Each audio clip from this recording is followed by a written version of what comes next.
I really do.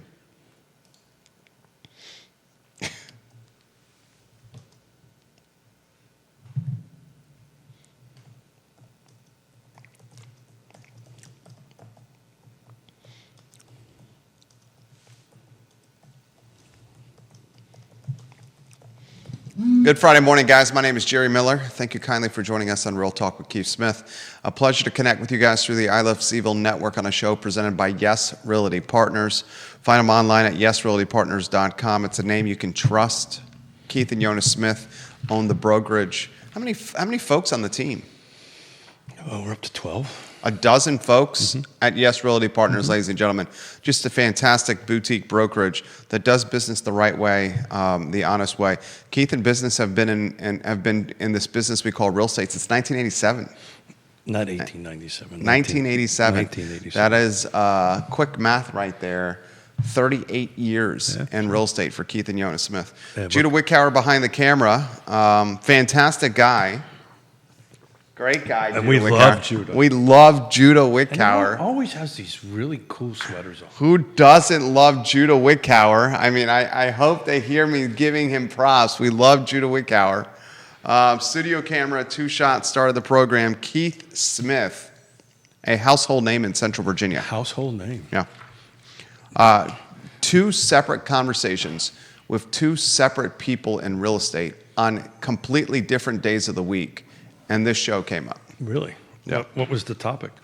I was talking about real estate. They were talking about how they can, what's going on in the market. Got it. They were talking about how they realize that they need their respective brokerages to continue to innovate and improve and utilize, go from a legacy brokerage into a today's brokerage. And Real Talk with Keith Smith, literally they brought it up in conversation. Good. Yeah. Maybe we should invite them to come on. I'm happily will do that. I speak with I'd say half a dozen to a dozen real estate professionals or folks in real estate every week. So how's the therapy going? Every week. I just listen. What I do is I just listen. We're the confession of business. My firm is the confessional of business in Central Virginia. We hear the good, the bad, and the ugly. Yeah, so that's something I'm trying to work on to get better, is my listening skills. And actually doing this show has really helped me do that. I was talking to Yonna about that the other day, that my listening skills are getting better. And of course she said, yeah, but your retaining skills, not any better. Your retaining skills are exceptional. You're a wizard. You may not have the accolades from academics, but your street smarts are at genius level. Your street smarts are at genius level. Yeah, well, I don't think that's what she was talking about. I think she was talking about if I can remember what I did 10 minutes ago. That's what she was talking about. I don't know what I had for breakfast. Yeah, you had breakfast? I had breakfast. There you go. My wife does a really good job of making sure you eat before you roll out. I really do. Good for you. In fact, man. she made the best egg bites this morning. Oh, really? Cool. Yeah. Well, we should have some. I am lucky to have her. Well, I mean, I'm sure she reminds you of that regularly. She does. And I can tell you, as a dear friend, you're pretty damn lucky to have her. But we're both in the same boat. It's funny, back on the brokerage conversation and all that stuff and the legacy brokerages, watch out. A little prediction here. Yeah. You're starting to see it. You're going to see it go even more. M&As. Mergers and acquisitions. It's going to be bigger and bigger and bigger. And some of these, I just heard Howard Hanna bought out a huge organization out of Charlottesville, out of New York, into the city area. So you're going to start seeing these huge mergers start coming together. Yonna Smith leaving some comments on the Is she really? Where are you gentlemen going with the comments this morning? Well, hold it. We were giving you love. I think she's probably referencing me. Yeah, But she's not smoking cigarettes anymore, and we're not throwing shade on Judah. Oh God, you brought it up. I thought we were done with that. That's what we were talking about. No, well, as long as we've been married, she hasn't smoked in years, but she was one cigarette a day. That's what she did, and she loved it, and that was her thing. And at the end of the day, and she'll have one cigarette a day. But we love you, Judah. I sincerely mean that. And you're seeing a lot of stuff happening in real estate. I won't name the brokerage here. We won't name the brokerage. But one just rolled out essentially a line of credit for its agents. Yeah, sure. And I didn't prepare. I want to throw this to you. I see this as it can be spun any way, the line of credit offered to agents. This is something that's Did you hear the sigh? Did you hear the sigh? This is not something that's novel or new, offering agents a line of credit. This has happened in the past. The line of credit offered for agents can be spun anyway as a resource or a tool, but it also can be spun as, oh my goodness, there's some folks that are looking to bridge the gap in between commissions. That's how I took what I saw posted all over social media by an unnamed brokerage locally. How did you take it, by the way? Did you see it? Yeah, I did. Yeah. I didn't take it as a positive. I didn't take it as a positive. Well, William McChesney, welcome to the broadcast. You got real estate firms all over the feed right now. Go ahead. Am I allowed? Yeah, please go. Hey, Judah, how you doing, man? Good. Doing good. I think he's avoiding the question. Yeah. So those Mets did not do well this year. Did LA win yesterday? I think we're all tied up with that. Yeah. Look, you have to do what you have to do, right, to stay in the business. And I actually have been working on data, which I don't have with me today, about what it takes to be in the real estate space, to make a six-figure GCI, gross commission income, and then how few agents actually hit that mark on it. My only downside to that is, it's a loan. At the end of the day, it's a loan. And that's a slippery slope going down and taking loans. They're not just giving free money. There has to be strings attached to it. And it's a loan. And I think if you're, we are, what Yonna and I do, and why we're blessed to do what we do well, we work strictly off of referrals, and we've been doing that forever, right? And if you are working off of referrals and you've got a good referral base and you have a good database in your CRM and your contacts, and I'm just a Buffini and Company plug here. And, Michael Guthrie, God love him, he was the one that introduced us to us years and decades ago on that. If you do your calls, notes, and pop-bys, and you stay connected with people, you will always do business. You always got to be working on your pipeline. And what scares me the most about that comment is if you pull an agent right off of the street and go, are you a business or are you a salesperson? And most likely they're going to say a salesperson. You think that's the case? I know that's the case. I know that if you take a look at the top 10 to 20% production agents, they run their business like a business. That's what they do. Some of them, I've met. We're going down a rabbit hole here, and not the data that I. No, this is great. This is great. This is why people watch the show. But I know some real estate agents that don't even know what a P&L is. Well, I get that. Well, I know some real estate agents that don't even are running their business as if it was a sole proprietorship and aren't even LLC'd. S corp is what I would suggest. And not paying their taxes. So, they need to start thinking like a business, and you'll do well. But anyway, we're very blessed, thank God, and moving forward. But that's a slippery slope, because that's like using your credit card to pay your business bills, right? You need to reevaluate where you are. 2 years ago, well, there's nothing wrong with using your credit card to pay your business expenses if you pay it off and you accrue the 3% cash back. Well, let me rephrase it. It's not good to use your credit card to augment your income. Okay. That's Is that a better choice of words? Absolutely. Yeah. I would suggest getting a business credit card with 3% cash back, paying the business expenses, getting the free money, and then paying off the card. Well, also, depending on the credit card, so if you're a single person real estate firm, right, business, right, one agent, using like a credit card to do that, like an American Express or whatever, it does all your accounting for you. Right. So, but you got to pay it off. Yeah. And if you're using that to augment your income to pay your rent or pay your mortgage, that's when you get yourself into a little bit of trouble. How did we go down this way? It's good. Comments. You want to hear some of the comments? Sure. I mean, I'm pulling up the data from. We should get to the data. You're seeing. I agree 100% with the mergers and acquisitions. I think you're going to see some legacy brands have to innovate and innovate quickly.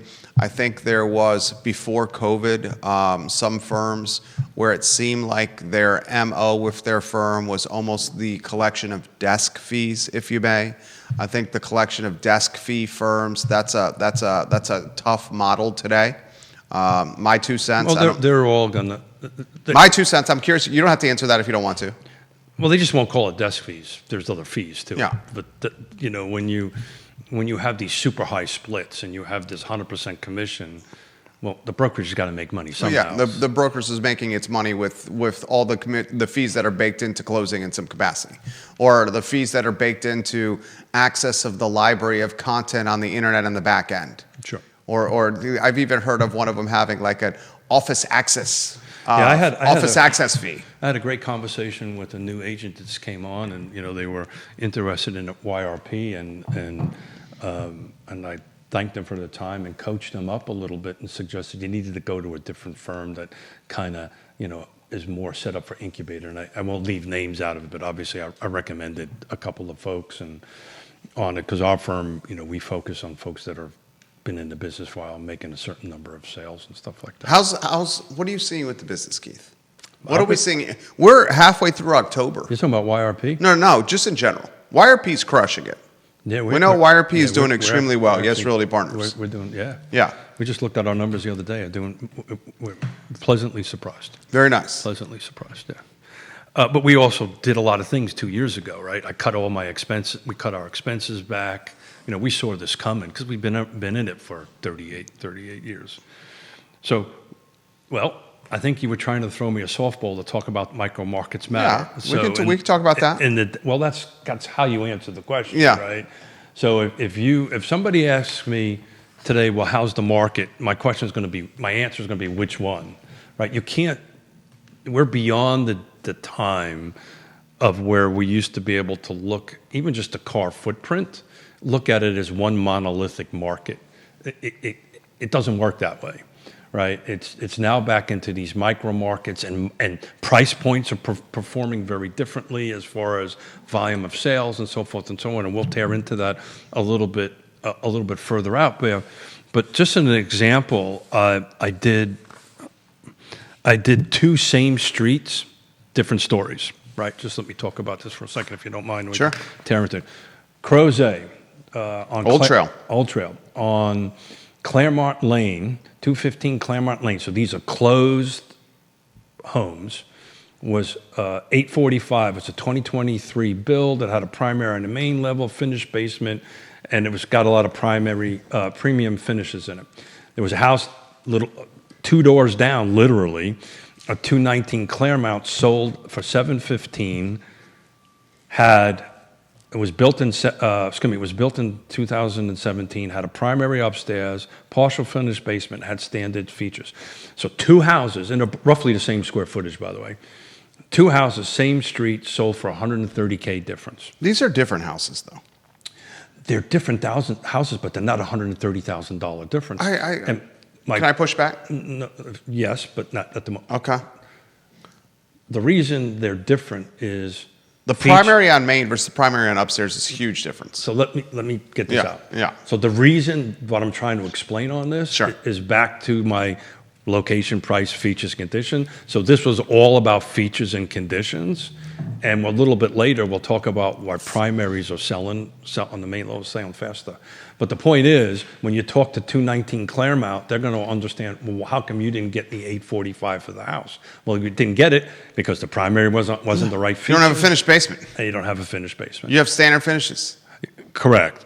So the purpose I did that was to put a bullseye on features and conditions matter. Same thing on Lake Monticello. A little bit different, but same concept. Primary on the upper level versus the lower level. On Jefferson Drive, there was a 25 Jefferson Drive sold for $452. Here's a big difference on that house. It was very close to the golf course.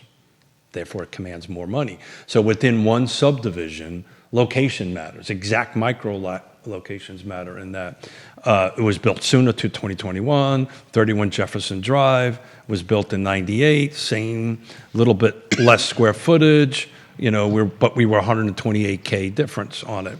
So it varies literally from street to street. When we take a look at some of the other jurisdictions where you have something like Creekside, where the prices are uniform, because the houses are uniform, the new construction, so forth. But I'll let you push back. I think your data is fantastic. I think how you characterize the micro markets and how much they matter is excellent.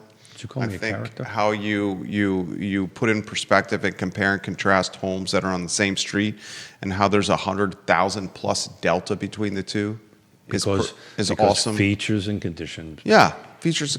I think today's buyers and sellers are sophisticated enough to realize that. It's interesting. I had a conversation with a buyer, a flipper, and I actually gave him advice that I think now's the time to buy one. Because the buyer, when we go through all of this, today's buyer that's not a flipper wants the right features, wants the right conditions. They're not going to go in because money's so expensive and the homes are so expensive. They don't want to do this. But right now, if there is something that is in desperate need, that it needs features update and it needs condition update, and is long on the tooth on the market, that's the opportunity. Right, for this flipper buyer, and that's what we're trying to help them buy a couple of homes that, we can get at the right price, put a little bit of love into it, and increase it. Viewers and listeners, let us know your thoughts. Daniel Kaufman, Bob Yarborough, Lloyd Snook, Primary on the main Tim level, Hess, welcome to the show. Primary main level, you are a minimum 5% higher than everybody else. Yeah, primary on main level is a slam dunk. If you have an opportunity to buy a house with a primary on a main level, that is going to pay dividends down the road and then some. If you have an opportunity to have 2 bedrooms on the main level, that's going to pay dividends down the road and then some. 2 primaries. Yeah, that's going to be challenging to find. I will throw this to you here. How much are buyers waiting on the sidelines? Oh, wow. To jump in this game post-holiday, as affordability is still an issue, but affordability may be more possible with rates dropping. You and I are of the mindset that once rates do drop, there's going to be more competition, more bidding wars, more chaos. So maybe that is a myth that affordability will improve early of 2026? Yeah, well, first of all, one needs to define affordability, right? That is a moving target. I call it 6.5% rates to 5.5% rate. The closer you get to 6, the more everything is going to pick up, right? We're getting there. I had a conversation with 2 loan officers. When it got like below 6.3 and all that stuff. 6 and 1/8. I saw. Yeah, but that's for like the early last week. Yeah, but that's for you walk on water credit score, right? And that's a bit of a misnomer when you start throwing rates out like that. You got an 850 credit score, you got 20% down payment, yada yada. You're seeing 6.3s for good credit scores. Well, that's what I'm saying. So below 6.3, these 2 loan offers I was talking about, they just like was slamming with refi business. Both refi and sales, right? So yes, we've talked about this multiple times. The closer we get down to 6% of market, I don't think these 2 features and conditions we're talking about is going to change. So back in the unicorn years, it didn't matter, right? It literally didn't matter what the features were in the condition. People were just buying in a frenzy. Thank God that's gone, in my opinion. Thank God that's gone. You're going to see more buyers in the pool. You're also, sellers are going to have to come to the realization, and we started this conversation, you and I, my God, 6 to 12 months ago. This is not as much of a seller's market as everybody thinks it is, right? And micro markets will matter, right? If I've got I don't think this is seller's market at all. Well, it's a specific. I think in the best case scenario, you're looking at maybe a balanced market. I think. Yeah. I think folks looking to sell a house right now have tremendous headwinds. I had tremendous headwinds. I was asked the other day, how do I feel about the market? I said, man, this is great. This is a really good place to be. This is good for the market. This is a healthy, balanced market. What we had in the time of great unpleasantness wasn't healthy at all. What we had in the unicorn years wasn't healthy either, right? So we're getting back to a more balanced. And goodness gracious, trying to sell a home now that needs work. 100%. I mean, what are you seeing right now trying to sell a home that needs work? Well, it has to be priced right? Slight work versus considerable work characterize the two. I'm going to say any work. Yeah. Right? No one wants to do work. 100%. It's multiple reasons, right? One is the expense. Yeah.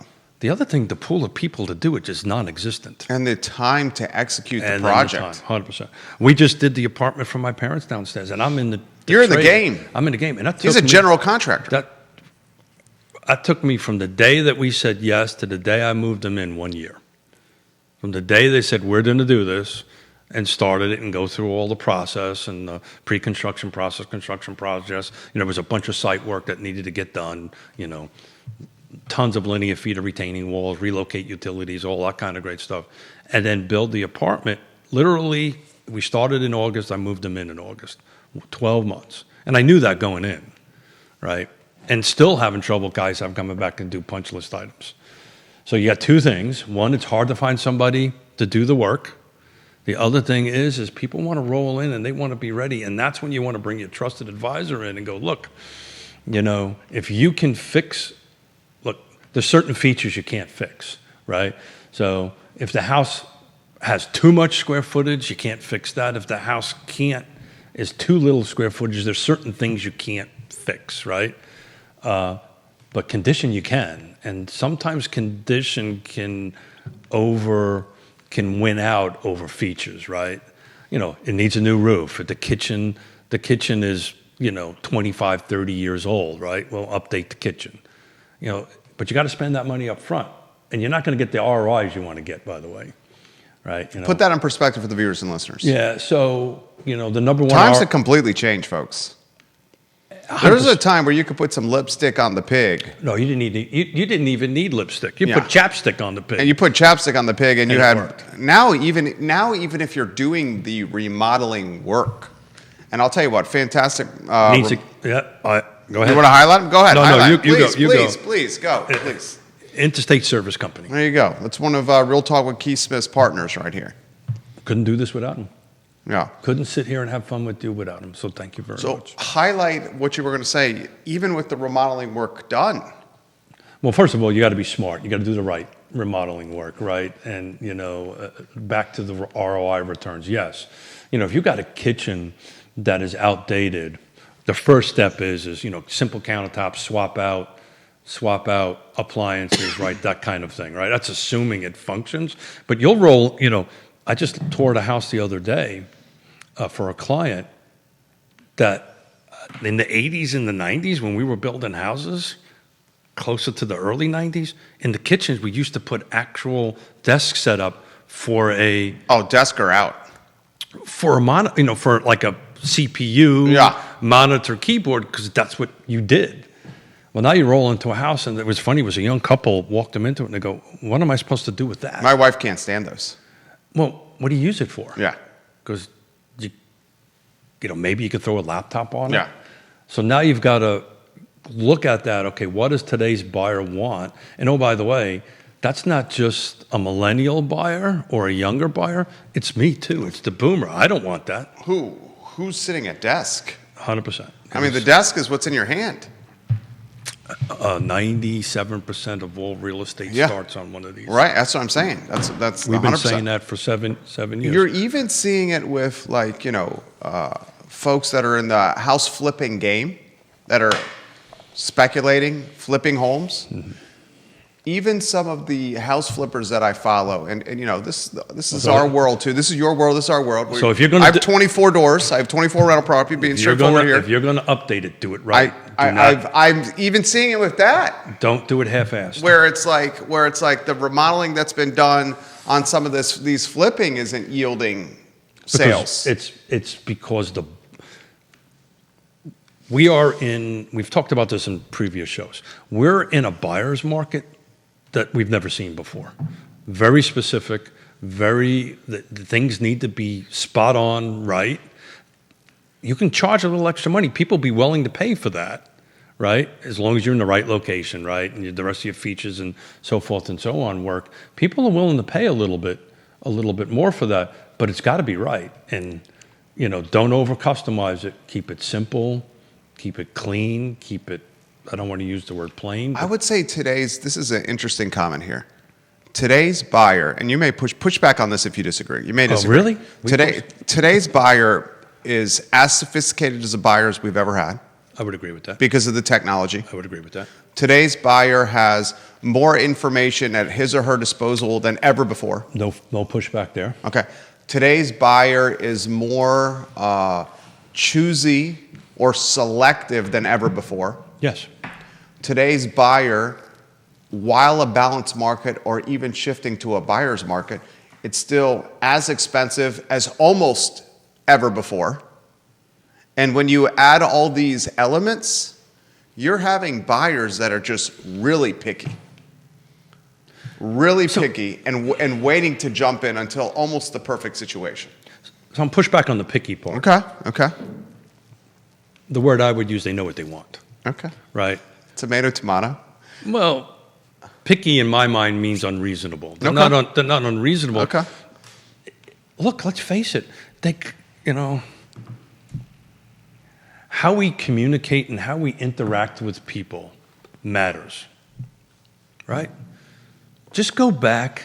I mean, it's how this damn lawsuit happened and how we got ourselves into trouble, right? Just go back to the unicorn years. Go back when, how buyers were treated so poorly, right? With all these multiple offers, sold in 13 seconds, if... They got burned. They're bitter. They remember. The memory is fresh. So that's very interesting.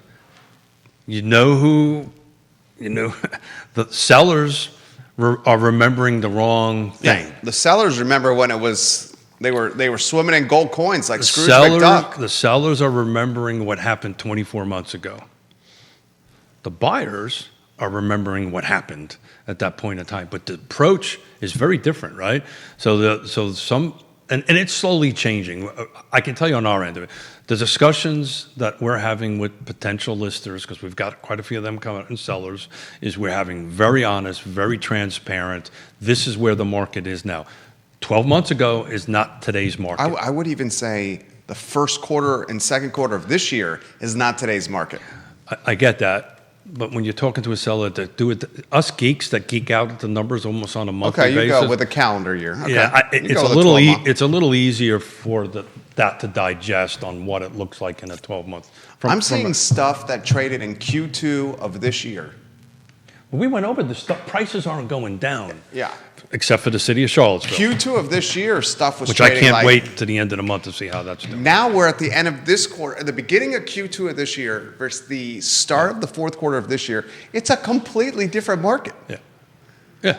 It's bananas. Well, it happened like... Well, welcome to real estate. Well, right? I know. But it's been a while since it's been and that's so quickly changing like this. So then I'm gonna tie it back to your conversation we had about offering loans, because that's what it is. Yeah, lines of credit.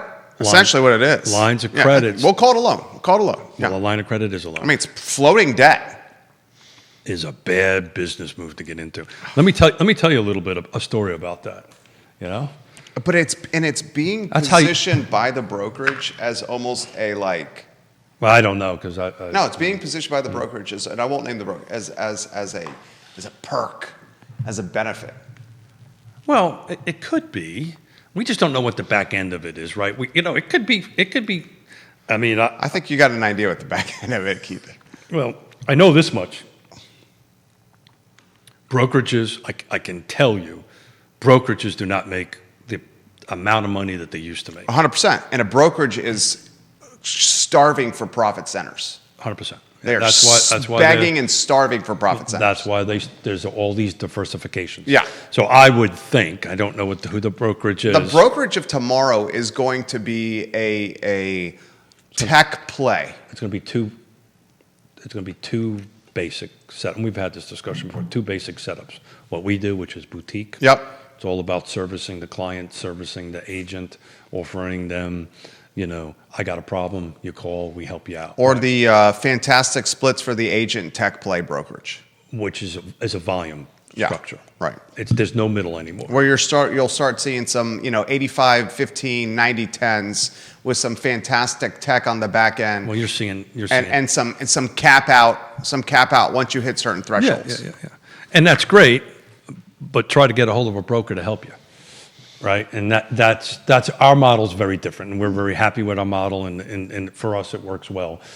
But it's two different breakdowns. But back to the conversation we're having about buyers, right? Buyers will use your. That noise? Is that your leg? I'm sorry. Are you rustling your leg? Is anyone? Am I hearing that? I hear that. Okay, go ahead. I don't know what that is. I think I'm like losing my mind here. Do you hear that, Gina? Is it my hearing aids? No, I don't think it's your hearing aids. Sorry. Well, sometimes my hearing aids start buzzing, and I don't No, hear it's not. it. No, it's like a shuffling. Yeah, I don't hear it right now. Okay. Go ahead, Keith. I distracted you. I apologize. It's two guys with ADD here. Squirrel? Was that a Tesla that drove by? Was that a Ferrari that drove by? Hey, Judah, how you doing? Finish your thought. Oh, you think I have it You still? have your thoughts still. Yes, you do. Yeah, so as far as buyers are concerned, when you're in a seller position, you've got to hire a trusted advisor. We've started the show 7 years ago using that term, right? Trusted advisor. Yes, just like our sponsors are trusted advisors. You have to get a trusted advisor who's willing to tell the truth.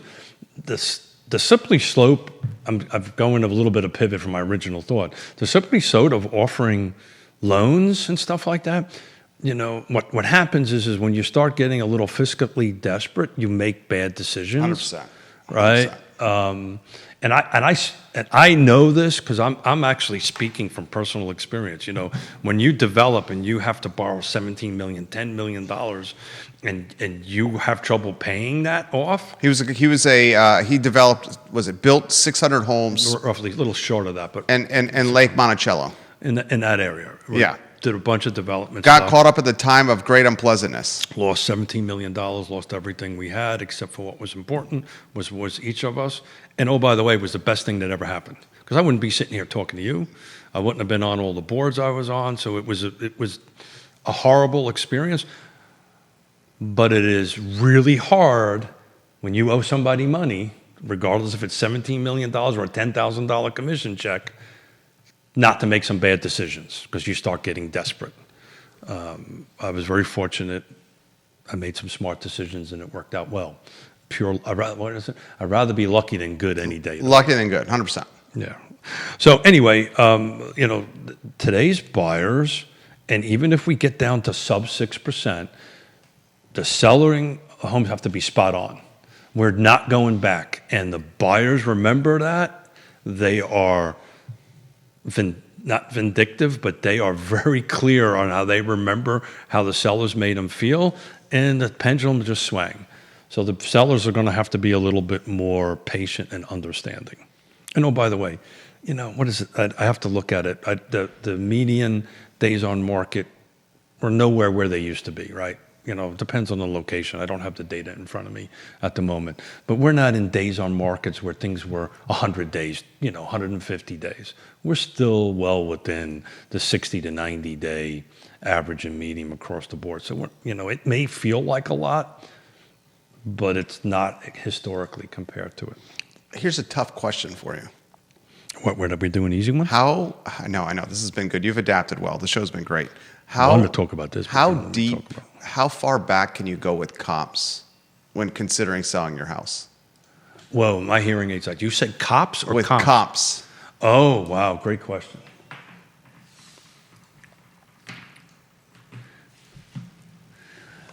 That's more of an art than a science, right?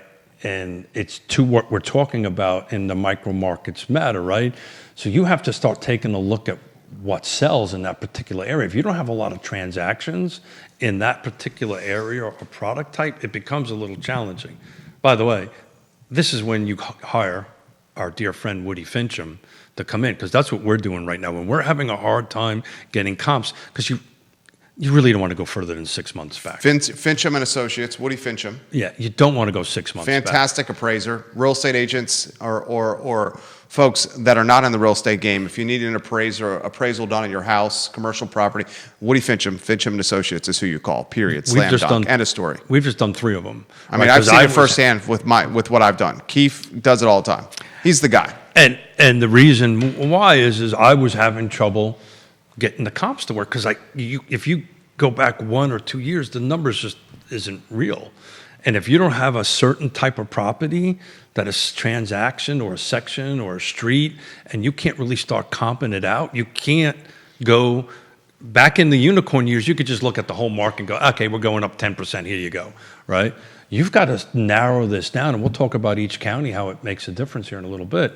But I had to, we pay Woody directly. I said, look, Woody, I need some help. I need you to, this is the number I came up with. I need you to go do and we communicate this with the client. We said, look, we're going to pay for an appraiser to come in. And we're going to find out, because guess what? Unless it's a cash transaction, it's going to have an appraisal anyway. And we've been very fortunate. We're usually $5,000 to $10,000 apart every time we're doing it. So that means we're really hitting our numbers well.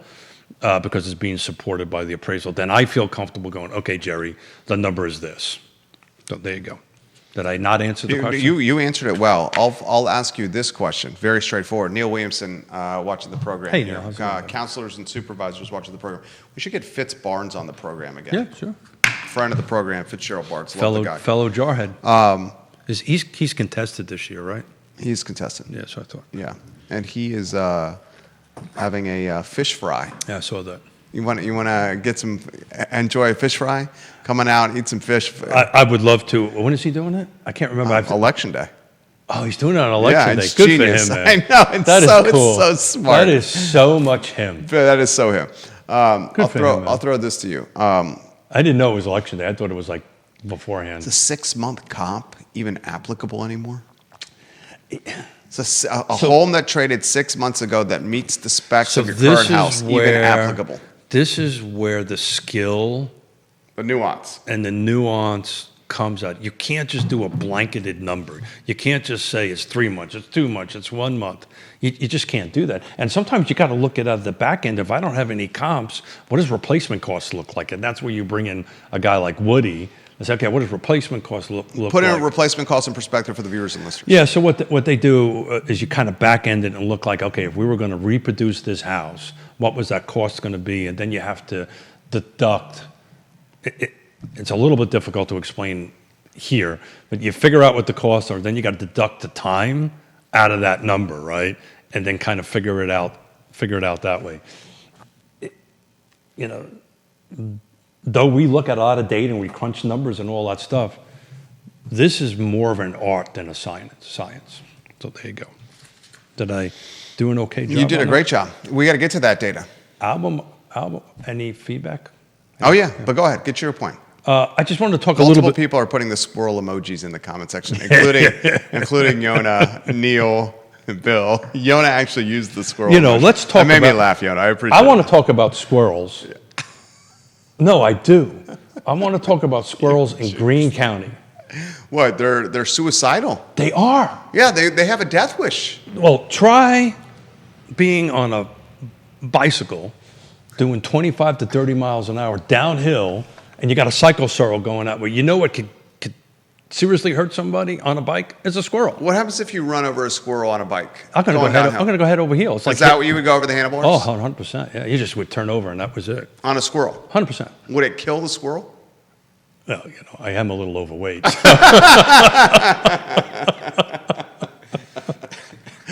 I'm trying to lose it, Jerry. I would appreciate it if you wouldn't call me out in front of the whole effing world. You're making in front of me. Would it really kill the squirrel? I don't know. Never hit one. Paralyze the squirrel? I don't know. I never hit one. It would obviously hurt the squirrel. And I do not want to. Yeah. I don't. I would be more concerned about me getting hurt than the squirrel, I have to be honest. But that's what they do. If you're on a bike, you're going downhill 25, 30, sometimes 35 miles an hour, and you got a squirrel in front of you going like this, you got to pick a side to go. And then you got the nut in the pickup truck trying to run you over. Oh, man. Squirrels. He just did a 100-kilometer bike ride.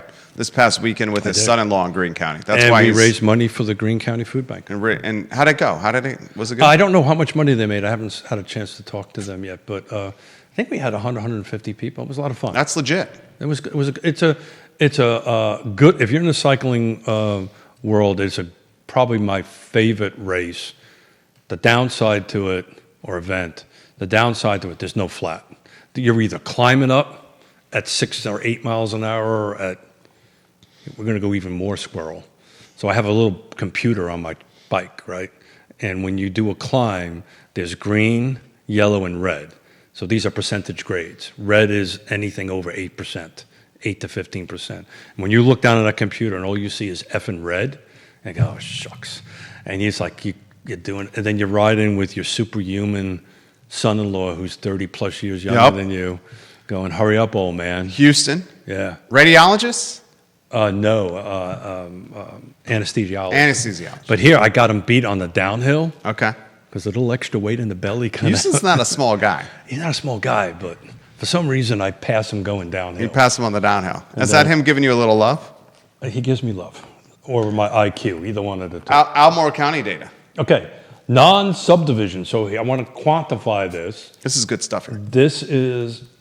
I'm reliant on the listing agent putting the subdivision in the listing data. So some of these actually might be in subdivisions, but just didn't show up in the data. So non-subdivision, this is year to date, up until today. There was Albemarle County, there was 167 sales. What I wanted to look at was the top 3 subdivisions in each jurisdiction. And some of them only had 2. So non-subdivision, so these are homes that were not listed as subdivision in the MLS, 167 sales.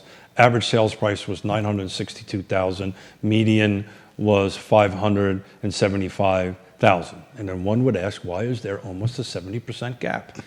You would ask that question. Why is there almost a 70% gap, Keith? I have no freaking clue.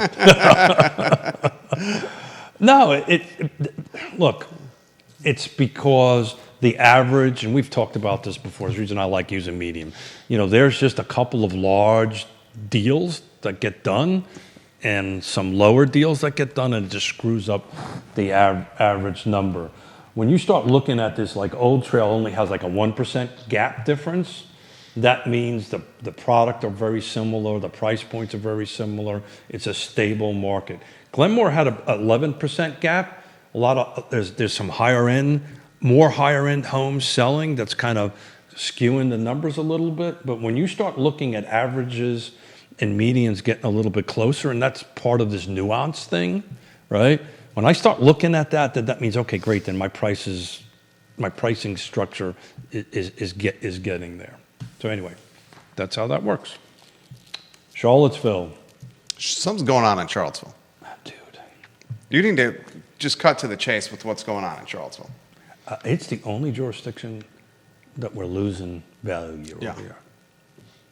You gotta, if you live in Charlottesville, Virginia, ladies and gentlemen, and that you own a house in city limits, you have a situation on your hands. Yeah. I don't have the data with me, and we'll do it. I think maybe Batman and Robin and the superheroes might do that. Captain America? Captain America will be here. We've got one other special. Captain America's buddies watching the program now. We've got one other special superhero coming, which we're interviewing a couple, right? Do we know who the other I know who the alter ego is of that other superhero. I just don't know who the superhero is. Who's the other one? We got a couple of counselors watching the program right now. Can we let the city councilors that are watching the program know that they have a problem on their hands? Well, I've been emphasizing it nonstop on our show. Yeah. And I know they've been hearing it. Yeah. So they should hear it from a man who's been in the game since 1987, Keith Smith. I'm not going to use the word problem. Okay, well, you're a nicer person than me. Yeah. When the neighboring jurisdictions are up nearly double digits. Well, not all, but some. What's Albemarle County up? Year to date. You're going back to a previous show, which I don't have my data in front of me. Year to date? I think it was in low, like 10, 11, 12, something like that. Right. And Charlottesville's in the red. Charlottesville was down. Like the last 5 and change. When I looked at it at the end of September. I think it was 5.7. Roughly 6%. Yeah. So if Albemarle. But that got better though, right? So yeah, but then it slipped again. No, I don't know that yet because we haven't done it. I looked at it. Oh, you looked at it? Okay. Well, Albemarle County. Well, good for you. Well, I mean, we're both data geeks. Yeah. Albemarle County values, end of September, call it 8, somewhere between 8 and 10%, depending on where your house is. Uptick in value, median value, year to date, end of September versus 2024. Charlottesville, the neighboring jurisdiction. And I'm just using detached. Yeah. Okay.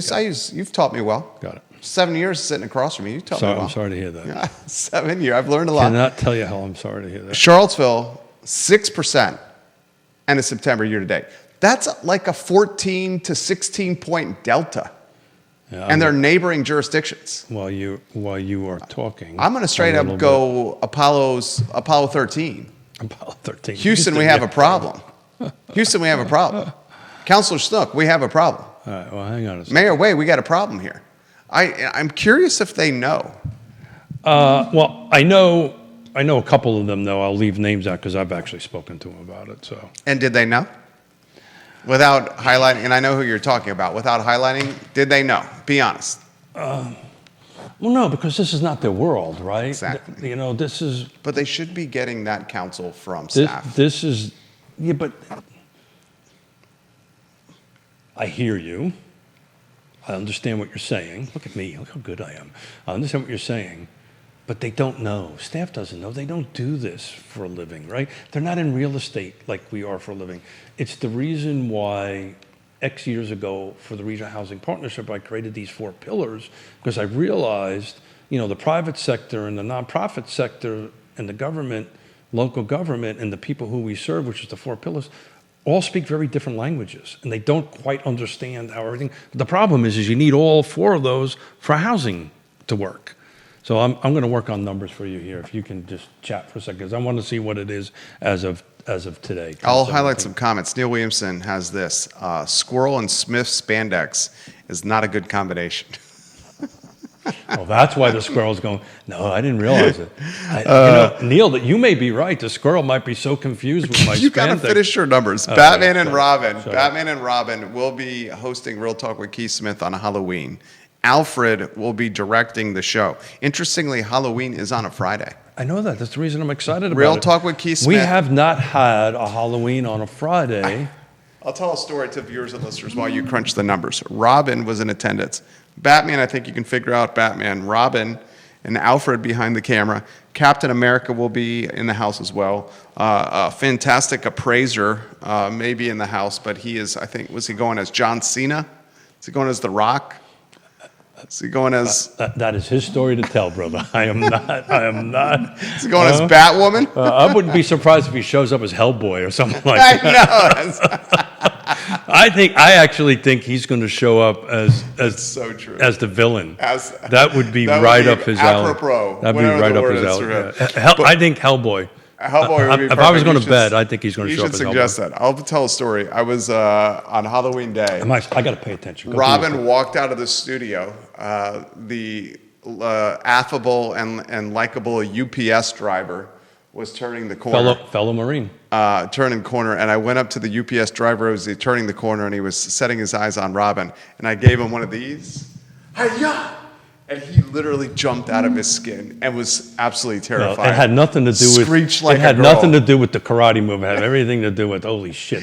I ran into our CPA office, our accounting office, and literally terrified all the ladies in the front of the CPA office, and then gave them a little booty shake, and then ran out the door. They loved it. That's what terrified them. They loved it.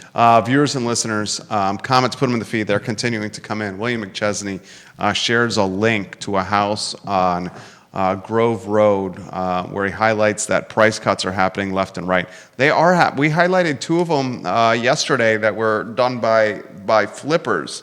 That I said that these were well-done houses. It's just a challenging time to bring them on market, was my commentary on yesterday's show. This comment comes in from Eastern Tennessee and Jeremy Wilson. Oh, wow, Eastern Tennessee. Yep, watches awesome all our that, content often. My grandfather was a general contractor in Natural Bridge, and my great-uncle was James Mays of Mays Real Estate in Lexington. Very, very nice hearing that, Jeremy Wilson. I love that you watched the show in Eastern Tennessee. Yeah. Absolutely flattering that he watches the program. Keith Smith is providing data for us now, year-to-date numbers. Is it Albemarle and Charlottesville that you're putting together? No, I'm focusing on Charlottesville. Charlottesville's the only one that's going backwards. Charlottesville. I want to see January 1 to 10/17, single-family detached, what the percentage went down. And Do you have that number? I'm doing the math. He's going to give us 2024 versus 2025. City of Charlottesville, year-to-date, single-family detached homes and median values. I'm going to write that down. People are going to be astonished with what they hear in the city of Charlottesville with what their homes are doing value-wise. And I do not think that city council, and we have two of them watching the program right now, are aware of what is going on. Yeah, we're holding just shy of 6%. So 2024, what's the number? So 2024 was 601. Okay. 2025, 567. Number of units sold in 2025 was 248. The number of units sold in 2024 was 238. So I just want to double check my math to make sure that I think we're roughly around 5.6, 5.7% difference. So we're holding close to that 6%. I think if we take a look at the exact number at the end of the year, I think we were closer to 6%. We're somewhere around 5.5% difference. So the numbers, you're like 5.7%. yeah. So 5.66 is what I got. So we were in what month? So we were, when we did this at the end of August, over 7. When we did it at the end of September, we were around 6.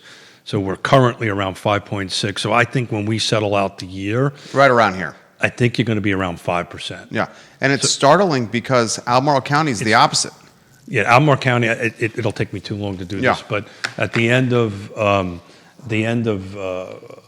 September, we were roughly 12% up, and places like Fluvanna and Nelson, they were all up. I think Nelson and Louisa were flat at the end of September. We'll see how it goes. But at the moment, Charlottesville single-family detached homes are losing value year over year. While Albemarle County, the neighboring jurisdictions, are increasing back of the napkin 10%? Yeah, I would say at the end, I think at the end of the year, when we do the end of the year, it'll be north of somewhere between 10 and 15. I think you're going to see 10 to 15. That should concern the bejeebus out of anybody living in Charlottesville. Well, you and I have had this conversation. We know between 2019 and now, it's roughly 40% increase in the city of Charlottesville. If this holds somewhere around 5%, and it continues, you'd say next year is another 5%. Well, you just ate 10% out of your 40, right? So we'll see. I think we'll have to see how this tracks out. But that was shocking to me.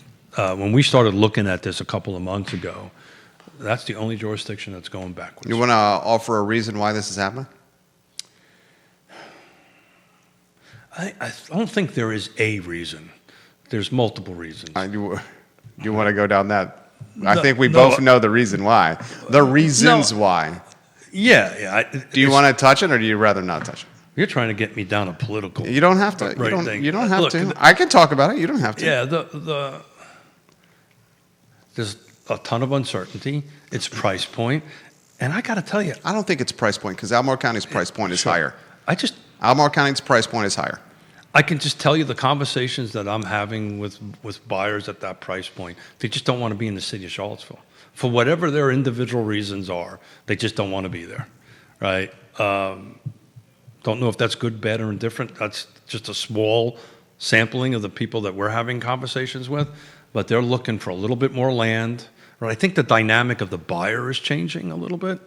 And, I think this uncertainty with budget, uncertainty with zoning, uncertainty with a bunch of things could impact it a little bit because I know that's where you want to go. Politics, houseless, activism. But I honestly believe majority of it is based on my sampling, which is tiny. People just want a little bit more land. People just want something a little bit different. But these things do pendulums, right? It used to be the opposite, right? It used to be Charlottesville was increasing and some of the other ones weren't. So we'll see. All I can do is track the numbers. And right now, year over year, you're losing somewhere between 5 to 6% in value. What's your prediction for how the year's going to close? Because I'm telling you, what'll happen is it'll be like 12, 31, and then it'll go into next year. We're now looking it's amazing. It happens every year. We're getting to that point of the year where closings are now going to start showing up in 2026. You're going to see a big surge between now and Thanksgiving in closings. And generally, things... Hiatus. I got to tell you, though, historically, we do a lot of business between November and Christmas because it's a great time to... Did you go on vacation? Leave it to go on vacation when you start seeing business pick up. So first of all, we have to redefine this. Yeah, you guys always do working vacations. We do remote work. Yeah. Just happen not to be here. Yeah. You do a good job. Well, no, I don't want folks to think we're just going on vacation. I know that. I know that. They know that. They know that. You know that, and Yonna knows that. But I'm not so sure about Judah. But anyway. It was a joke, Judah. It was a very bad joke. That was definitively a dad joke. Look, if you're looking to buy and you're looking like me and you don't need a place for the kids for Christmas, right? One of the best times to buy is now, right? Because sellers are a little bit more motivated, right? Sellers are motivated to do that. You know, you could, if not get a better deal on price, you might get a better deal on terms. So if you're looking to buy, this window we're in between now and the end of the year is actually a great time of the year to buy. We see an uptick in buyers. To your comment, if you want business, this is an actual... And this is for any line of work. I'll speak to it specifically to the real estate business, and it's a bit of a joke, right? Write into your business plan for 2025 some vacation time, because you will do business if you go on vacation. The moment the door closes and the captain says, turn your phone on to airplane mode, guess what happens? Your phone blows up. You land and you go, oh my God. So the way to solve that problem is you work with some great partners to go ahead and take care of it. And you guys have the best. Well, I don't know. You know, and some of them question I'm only kidding. Yes Realty Partners, online at yesrealtypartners.com. What's the weekend plan? Today's show was great. Thank you. I love it. I know I'm doing well when I can get you to laugh and smile. Great. You and I have such we've been doing this for so long that, you know, we have some parameters of what we're going to talk about, and then we just go. Literally, there was some...